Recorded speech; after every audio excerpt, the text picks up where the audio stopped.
Yeah. Let's go. We just gotta go hard. I go the hardest. I bring the pain. Not what you used to. It's all part of the game. Yeah. I just gotta go hard. I just gotta go hard. Go hard. Go hard. From the field to the film room to the war room, we've got you covered every step of the way as the road to the draft starts right now on BGN Radio. Hello and welcome to another episode of the BGN Draft Show. I am your host, Shane Haff. You can follow me on Twitter and YouTube at Shane Haff NFL. I'm joined today by my co-host and fellow draft enthusiast, Dibes. Give him a follow on Twitter at Mr. Crockpot. Be sure to check out his podcast, Party on Broad. Dibes, how are you doing today? Doing well, man. As always, thanks for having me on. Let's do it. All right, and I am joined also by special guest co-host tonight. Mark had something come up last second. We couldn't reschedule, and so we're plugging into his place. It is Dibes' co-host on Party on Broad, Ryan Reese. Give him a follow on Twitter at Philly Sports PSA. Ryan, welcome to the show. How are you doing tonight? I'm doing fantastic. Thank you, guys, for having me on today, and I'm always happy to be talking NFL draft prospects. All right, well, let's dive into it. Starting off here, let's recap our Player of the Week predictions from last week. So, Dibes, you took running back Travion Henderson from Ohio State. He got the win against Notre Dame. He was the one that scored the last touchdown, right? Mm-hmm. Not the No, it wasn't. Okay. But he did have a huge touchdown run. He did have a huge touchdown run, like 70 yards. Okay, so yeah, he ended the day with 104 yards. He had one touchdown on 14 carries. We awarded him first place. Dibes gets 2 points for that.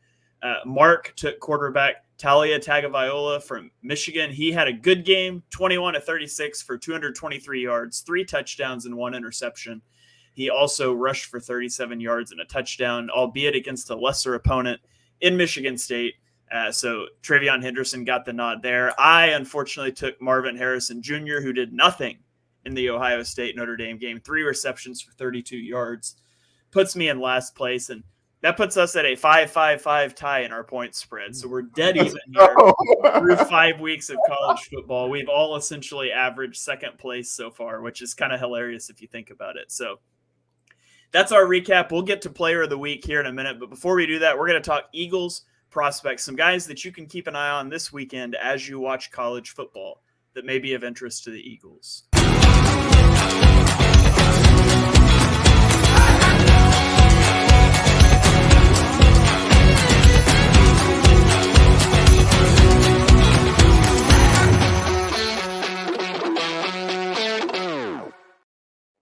All right, Eagles draft prospect profiles. Dibes, why don't you lead us off and tell us who your guy is for this week?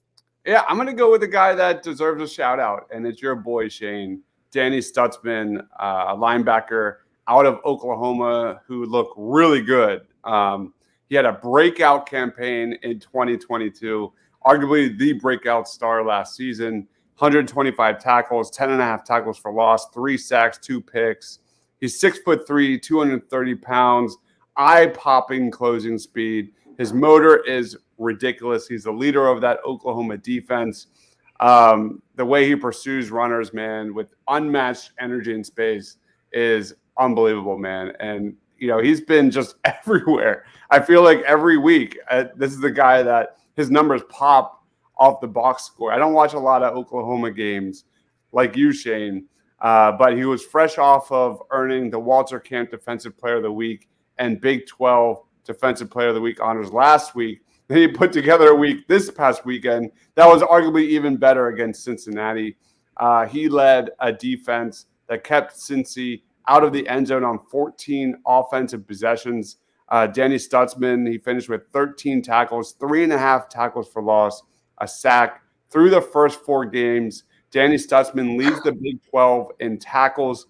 He has 2 sacks. He already has a one-handed interception that he returned for a touchdown. Oklahoma takes on Iowa State this weekend, and the Cyclones are simply bad at running the football. You look at over the last 3 weeks, Iowa State has averaged 2.8, 1.7, and 2.2 yards per carry and just one touchdown on the ground. It's going to be a long day for the Cyclones against Danny Stutzman. We don't get to talk a lot about Oklahoma. We're going to talk about them next week because they have a big matchup, I believe, against Texas. But Danny Stutzman deserves a shout out, man. He's one of the best defensive players in the country. Yeah, I was saving Stutzman to profile OU Texas week, so Dibe stole my thunder a little bit there.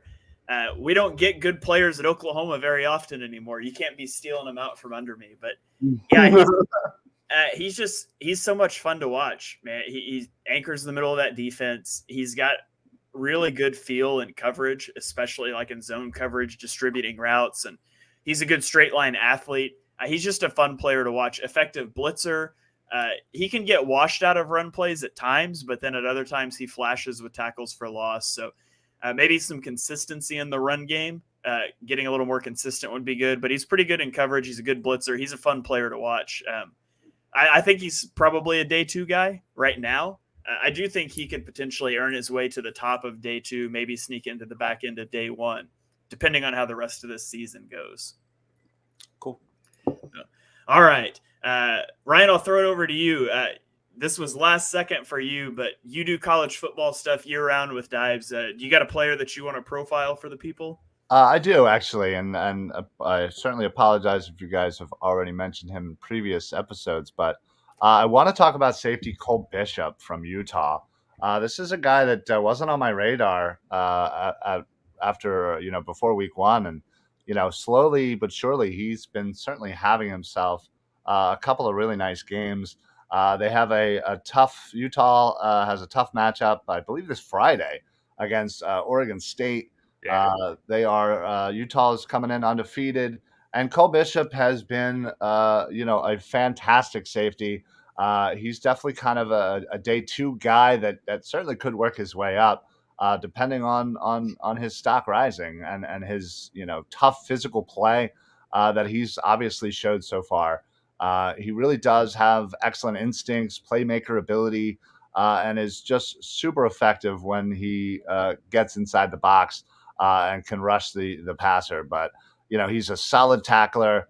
Like I said, he has that natural instinct and just pure toughness and a physicality that, you don't see as often as we certainly once did back in the day. So it's nice to it's almost like a throwback, kind of the way he kind of throws his body around. So certainly not the fastest, doesn't have that, that kind of change of direction that you'd like to see, but it's certainly something that he is certainly improving on as these games go. But again, a tough matchup against Oregon State. I think I think Oregon State's coming in at 3-1, so it's certainly a nice matchup for the Utes here and Cole Bishop of Utah. So it's definitely a guy at a position I think that would be great for the Eagles.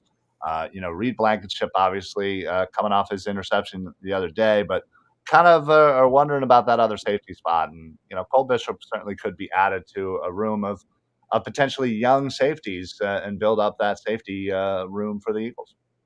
I will not stand for your Sidney Brown slander, sir. Whoa, no, I'm adding him. I'm adding him to Sidney Brown. I mean, the 1-2-3 punch of Reed Blankenship, Sidney Brown, and potentially Cole Bishop could be something to be feared, for offenses around the NFL.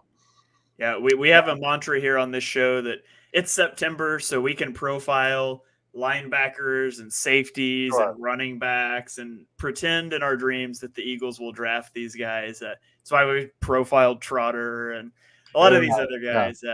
But as we're getting to the end of September and transitioning into October, I thought I would start to transition into reality and talk about an offensive lineman. So I'm talking about offensive tackle Graham Barton out of Duke. He was a 3-star recruit. He's 6'5", 311-ish pounds, depends on where you look and who you believe. This is why we have the combine. But he's played left tackle for Duke for 3 years. And in 2022, he was the only Power 5 tackle who posted over an 85 grade as a pass blocker and a run blocker per PFF. He surrendered only 2 sacks last season for Duke. He's really lean and athletic. He's got great range in the running game. Talk about like a Lane Johnson replacement. He loves climbing up to the second level and being active in the run game. Now, obviously, if you're talking Lane Johnson replacement, you're talking changing sides. And we'll get into that more here in a minute. But he's a high motor player. I think he has great hand placement, knows how to leverage his opponents and leverage his body. As for his weaknesses, I think he tries to play a little too finesse at times, especially in pass protection. He'll try to run guys around the horn instead of just dropping an anchor a little more frequently than he probably should. And he tends to stop. He knows he's good with hand placement, and he gets that hand placement and he thinks he's won, and he'll stop moving his feet at times, and that saps some of his power. So I think he's like a fringe day 1, day 2 guy. He could be like this year. He's not going to be this good, I don't think, but he could be this year's Peter Skoronski type guy that he could be transitioning to offensive guard. So how you value him depends on where you view him positionally. So probably, I mentioned a Lane Johnson replacement. Probably not, because he's probably a guard. But even if he stays at tackle, you'd be asking him to switch sides. So interesting guy, interesting prospect. I will be interested to see where he ends up going and what the team that selects him does with him. I agree. I definitely see him switching inside because of those length concerns. And as that's kind of like a trend now. Like, doesn't have elite length. We kind of hear a lot about that. Let's move him inside. He definitely fits in that category. But he's a good one, man. He's on a very underrated Duke team that has a big matchup coming up this weekend against Notre Dame, which we'll talk about in a little bit. But Graham Barton is definitely one of the best when it comes to production and skill set. And I agree, Shane. More likely a day 2 guy for me, but he's a good one. Yeah. All right. Well, with that said, giving you some guys that you can watch from an Eagles point of view, now we're going to transition to our Player of the Week predictions. You can't manage this, can't break this, boy, I'm funded, Gotta keep my distance when you not 100, Don't the same ones say they love you, lately funny, You can't match my energy, and yeah, you know it, Way too cold, yeah, man, I'm way too cold, Way too cold, yeah, man, I'm way too cold. All right, Player of the Week predictions. Cannot repeat a player that you've already taken this season, so we don't end up with Caleb Williams every week. And Dibes, I guess this week we can guarantee Mark's getting last, so Mark's going to be in last place next week. But Dibes, let's hear it. Who's your Player of the Week prediction? Yeah, this week I'm not going with a guy that might put up ridiculous numbers. I'm just really excited to see what this matchup looks like. For me, I'm going Blake Corum. This is one of my favorite matchups of the week. Arguably the best rushing attack in the nation against the number 1 rushing defense in the country. Go head-to-head here. First up on Blake Corum, well-leveraged ball of rock, man, 5'8", but, man, this guy's jacked, 210-pound frame. He runs like it, too. Amazing twitch with the ball in his hands, especially in the open field. This season, Blake Corum has kind of improved every single week. He's not putting up crazy numbers, but last week he had a very good week in a win against Rutgers. He had 2 touchdowns, 97 yards. He's averaging 4.6 yards per rush. He averaged 4.6 yards per rush last weekend, and overall 6.1 yards per carry with 8 touchdowns through 4 games. So he's not putting up crazy yardage, but he's definitely piling up the touchdowns. But yeah, Michigan goes up against a Nebraska defense that hasn't given up 15 or more points through the first 4 games this season. Nebraska's run defense is number 1 in the nation. They only give up 1.83 yards per carry and 46.2 rushing yards per game. Something's got to give. That Michigan offensive line is elite, and I'm excited to see how they match up against Nebraska. So they don't forget, Michigan also has Donovan Edwards back there as well, another elite running back that's to some might be a better NFL prospect. But Blake Corum, I'm going to go with being the difference against Nebraska. I can't wait for this one. Yeah, no joke. I almost picked Blake Corum. I got my pick in first this week, and he made it to my final 2. he would have been my pick. And then I saw they were playing Nebraska, and I was like, I'm gonna go a different direction. And then that was my pick. So hopefully Nebraska shuts Blake Corum down this weekend. I could use the lead again, but I'm gonna go with the guy nobody really heard of coming into this season, who's now sort of lighting college football on fire. It's wide receiver Xavier Legette out of South Carolina. He is a fifth-year senior who in his first 4 seasons combined had 423 receiving yards.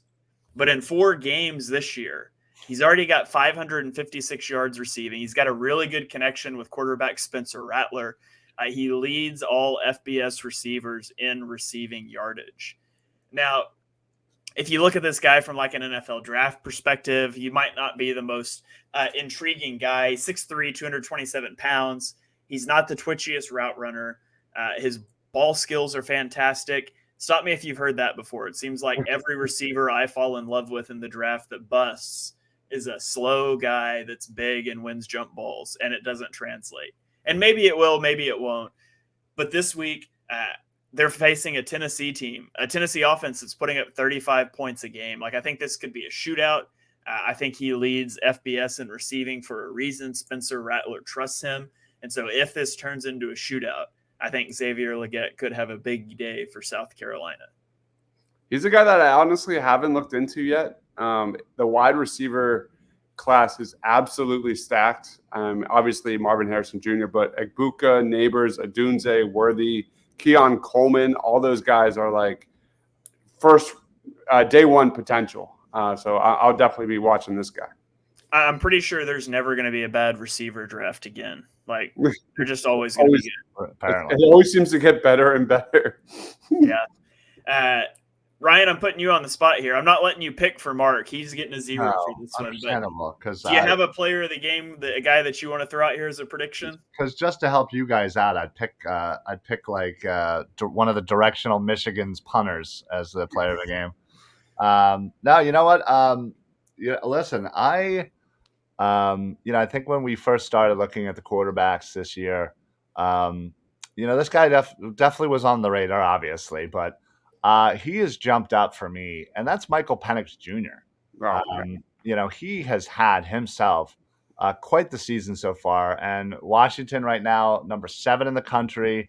Again, I've said it on many different shows. I love it when I grew up watching college football, like the 90s and 2000s, those teams that were big powerhouse of teams like Washington and Oklahoma and all Notre Dame and Miami, and I love it when those guys are in the mix right now, and Washington certainly is, and that's mostly because of Michael Penix Jr. They're playing Arizona, who's quietly 3-1, and him and Rome Odunze has really gotten themselves quite the connection there, and Penix is just lighting the world up.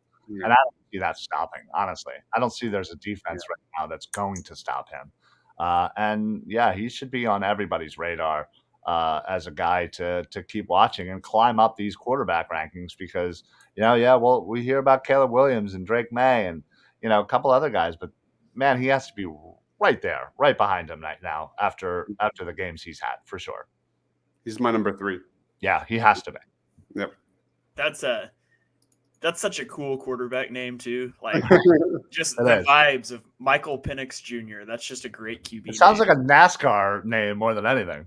That's true. I can see that too. Yeah. All right. Well, those are our player of the week predictions. Let's get into our game of the week. And there were a lot of ways that we could have gone this week. We could have gone with Notre Dame having another big game, but we didn't really want to do Notre Dame back to back. You could have made an argument to go Kansas at Texas, but OU Texas is the next weekend. Utah, Oregon State, which Ryan mentioned earlier. But what we settled on is number 13 LSU traveling to number 20 Ole Miss. This game kicks off at 6 o'clock? I put 6 o'clock, and I can't remember if I put down the Eastern time or my time, but kicks off at, I think, 6 o'clock Eastern on Saturday. Check your local programming. Both of these teams are 3-1. Guys, what do we expect? Dives, what do we expect from this one? Yeah, I think the LSU offense has a really nice advantage over the Ole Miss defense. First thing you got to talk about with LSU is Jaden Daniels and Malik Neighbors. Those two are must-see TV every time they're on the football field. Jaden Daniels has really cemented himself this year as one of the top SEC quarterbacks this season. He completed 30 of 34 passes, 361 yards, 2 touchdowns in last week's win against Arkansas. On the ground, he also had 77 yards and rushed for 2 more touchdowns. Jaden Daniels is putting up video game numbers right now. And that was arguably that, like, last week's performance against Arkansas was arguably one of the best performances since the Joe Burrow days in the purple and gold. So you look at Jaden Daniels' numbers, man, they're consistently atop the SEC. He's second in passing yards. He's second in yards per attempt. He's second in passing touchdowns, third in QBR. And then you get to Ole Miss, and I'm kind of disappointed in them. Yeah, they're 3-1, but they're still not playing as well as I think they should. And for me, that boils down to their offensive line. That just has not been good enough. Alabama sacked Dart 4 times in the first half last week. Dart was under pressure all game long. The Rebels' O-line was one of the best run blocking units in all of college football last year, if you remember. In 2023, like they brought back 4 starters. They returned 4 starters, 4 of those being seniors. Quinshon Judkins is arguably one of the best, right there with Katron Allen and Nick Singleton of Penn State as the best running back underclassmen in college football. Judkins had the seventh most rushing yards in the nation last year. And so for me, that's where it starts. I think sometimes the best defense beats a great offense. And if Ole Miss wants any shot at taking down LSU, the Ole Miss offensive line has to dominate. Judkins has to dominate time of possession, and that's where it starts. This will be the 109th meeting between these teams. That's just crazy. College football rivalry that goes all the way back into the late 1800s. 1894 was the first time these two teams played. And with 108 meetings, the longest win streak is only 6 games. That's remarkably balanced. Wow. LSU has won 6 out of the last 7, with Ole Miss winning most recently in 2021. So Ole Miss will be trying to – the last 2 times Ole Miss has won this game, they've ended the season ranked in the top 25. So we'll see if Ole Miss can pull off the upset. I assume they're – I actually didn't look at the spread. I would assume LSU's favored in this one. Oh, I yeah. should have looked that up. I mean, LSU is loaded with talent. Like Mason Smith is an interior defensive lineman. That will probably be a first-round pick. They've got who am I missing? Mekhi Wingo, another probably a day 2 defensive tackle. Omar Spates is probably a day 2, day 3 linebacker. But Harold Perkins, if you haven't heard of him yet, he's a linebacker edge rusher. Play more linebacker this year, but a guy that is arguably the most athletic player in the nation. He will be a top 5, top 10 pick in the 2025 draft. That's how good he is. LSU is currently favored by 2.5 in this one. So, yeah, 2.5. 2.5 point favorites. Ryan, anything that you want to chip in on this one? Yeah, listen, I'm pretty impressed with Ole Miss. Their offense, their receiving game. They have a trio of wide receivers there. Jordan Watkins, Dayton Wade, and my boy Trey Harris, who all he does is just catch touchdowns. I absolutely love this matchup. And yeah, the one thing I can tell you in doing the quick research I was able to do for this is always bet the over in this game. Out of the last 10 times these 2 teams have played, 9 times they've hit the over and hit it well. So I think 67.5 right now is the over under. Smash that over for any of you bettors out there. But listen. This is a classic SEC matchup, and honestly, I think there'd be a lot of points scored on the board, and I'm looking forward to hopefully an upset by Ole Miss or Louisiana. All right. Well, there you guys have it. The game of the week. If you can only pick one to watch, we're telling you LSU at Ole Miss. But there's a lot of good games this weekend. It was tough to pick one. So make sure you guys keep it tuned in to college football, scouting all those future Eagles, especially over in the SEC, which is the only place we draft players now. So thank you guys for joining us for this episode of the BGN Draft Show. Ryan, thanks for hopping in, being our substitute guest host here. Anytime. All right. You guys be sure and check out Dives and Ryan's podcast, Party on Broad. They get college football all the time, all year long. Great place for you to go learn more about the NFL draft. But if you enjoyed this show, be sure you hit that subscribe button so you get all the shows coming out on the BGN radio feed. You can check us out on Twitter. I'm at Shane Half NFL. Dives is at Mr. Crockpot. Ryan is at Philly Sports PSA. We will catch you guys next week for another episode of the BGN Draft Show. Yeah. Let's go. We just gotta go hard.